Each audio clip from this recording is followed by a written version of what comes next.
Hi, I'm just going to do a comparison between a recently released 4K 20 megapixel action camera by Victure, and I'm going to compare it with the 2-year-old, almost 2-year-old Yi 4K camera, which is 12 megapixels. Okay, I just want to comment on my rig. It's just clamped onto this piece of wood so it's nice and even, and so I'm shooting at the same time at this area, and you could see that any sort of movement would affect both cameras at the same time. And also the Yi camera, I'm using a third-party case. I'm not using the original case. That's because the original case has this design fault where it cracks at the top here. I can see there's improvements. There is a well-designed clasp here. It's very robust, it's very big and beefy.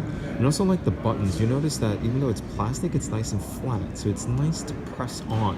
Whereas this is, it's high pressure. It's like it's dome shaped. It feels a lot more uncomfortable than a flat button with spread out surface for my thumb to press on. Okay. This footage is from the Victure camera set at 4K, and the audio is actually quite buzzy compared to the Yi camera. This is the Yi camera set at 4K auto white balance, which is quite cold compared to Victure, but you could change that in both cameras. The audio has no buzz. Here is the photo stills of both cameras, Victure on the left and the Yi camera is on the right.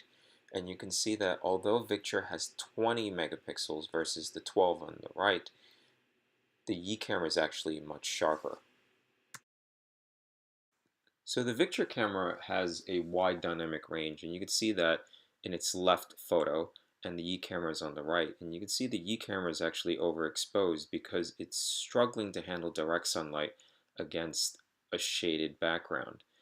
The Victure camera also has higher contrast colors. It looks poppy compared to the Yi camera. But some professionals might prefer the more neutral colors, so they could change that in post to other colors if they want to.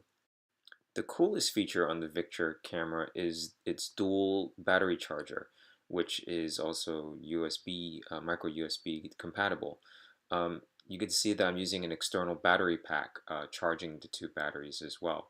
The Yi camera, I have to buy this separately. So when it comes down to price, the Yi action camera costs $100 or £100 more than the Victure action camera. What you get for that extra money is a touchscreen as well as sharper image. Keep in mind that you can't use the touchscreen when it's inside the case, whereas you still have all buttons accessible in the Victure camera.